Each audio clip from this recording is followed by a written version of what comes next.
Stay tuned for a short message at the end of this video.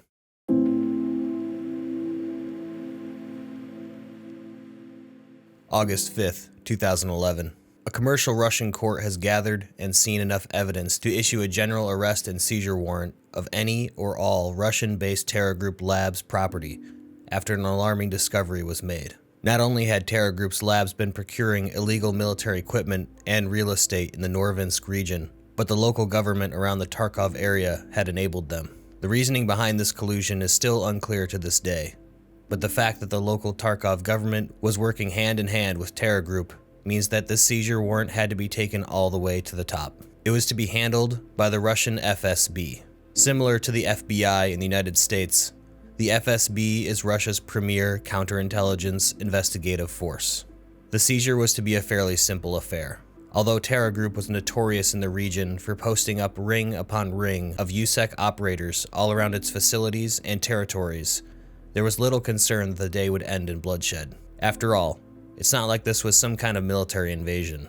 It was meant to be professional investigators visiting the local corporate headquarters and executing the will of the law, straight and to the point. Some may have even considered it just another day in the field. Nonetheless, an order was given down all the way from the FSB director that 2 quick reaction forces be placed on standby in the event of an incident, and the FSB investigators would accompany members of the Joint Prosecution Team to the terror group headquarters. The following day, on August 6th at 10 a.m. Moscow time, FSB investigators along with Joint Prosecution Team members arrived at the local Tarkov terror group's labs headquarters. Upon arrival, they were greeted by numerous seemingly unarmed security personnel at the front desk. When supplied with arrest and seizure warrants, they were immediately denied entry and asked to leave while terror group security members attempted to usher investigators out of the building. Following a predetermined protocol, FSB and investigators complied in an attempt to de-escalate the situation. Back at their armored SUVs in the parking lot, FSB command relayed the decision that both quick reaction teams would be deployed and that a forceful entry of the building would be attempted. Within seconds, black tinted glass SUVs came roaring into the parking lot from a variety of directions, with all black clad and armored FSB operators riding on the outside of the vehicle with specially designed fast insertion hand and footholds installed on the vehicles. What was supposed to be a calm and orderly warrant service was quickly about to become a violent and chaotic battleground. Team 1 stacked up on the main entrance while Team 2 prepared a mobile tactical ladder to breach the second-story office. As soon as the order was given to breach, both teams made entry at the same time and complete and utter chaos ensued. Immediately upon entering, the point man of Team 1 was stitched from groin to chin with staccato machine gun fire from behind the front desk of the greeting hallway. As the rest of Team 1 took cover to the left and to the right wherever they could, Team 2 was reporting they had made contact with a large amount of uniformed and marked USEC PMC operatives on the second floor. It was clear to all that Terror Group was well prepared for such an event.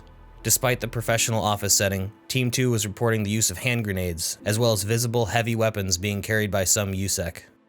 It was at this point that both FSB teams began calling for reinforcement from Oman, which is basically the Tarkov City SWAT team belonging to the municipal Tarkov police. The battle that ensued lasted 45 minutes against an unknown amount of USEC operatives. It quickly became apparent that due to the casualties FSB and Oman forces were sustaining, that they would quickly become overwhelmed and annihilated.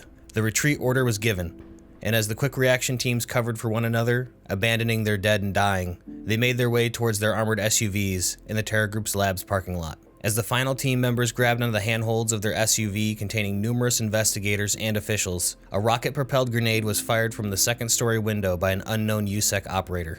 As the shaped charge impacted one SUV, the molten copper jet from the warhead pierced a second vehicle behind it, killing nearly all of the occupants. In all, 18 investigators and 21 FSB operatives were killed. It is unknown how many Terror Group's labs employees or USEC operators were killed. At 1:42 p.m. that day, the now evacuated headquarters building was nearly completely destroyed by remote detonation of high explosives. The resulting fire and destruction left almost no evidence at the scene. After this incident, the situation in Tarkov began to rapidly unravel, and USEC was very clearly now acting as the private military for Terror Group, and no longer just some security company. This is the story of the first clash between USEC forces in Tarkov and the forces of the Russian Federation. But it certainly wasn't the last. As the situation in Tarkov became more complex and more violent, The Russian military and its operatives would come into several more skirmishes with not only USEC, but also UN peacekeeping forces. In one of these incidents, a mysterious third party seemingly orchestrated events to force Russian forces into direct combat with UN peacekeepers. But that is a story for another day. And now for a short message. I really hope you guys enjoyed this video. We got a ton of positive feedback on our first lore video, and so we started to dig deep for information on Tarkov. If you look hard enough, you can find some very interesting stories out there. I've taken it upon myself to find these stories and add a little cinematic depth where stories need to be filled in. If you're wondering about the canonical accuracy of videos like this, it's pretty much spot on. I've really only added small details or might spice up the action a little bit, but pretty much all of this comes from some kind of official BSG produced lore. If you like videos like this, let me know in the comments or give this video a thumbs up and I'll make some more. I think we could really add a lot of depth to the Tarkov universe. If you want to help support this channel so I can make more videos, hit that subscribe button. We have new content coming out all the time, so make sure you don't miss out. As always, feel free to stop by the stream or our Discord if you'd like to say hi. I'm Jeff with EUL Gaming. Good luck out there.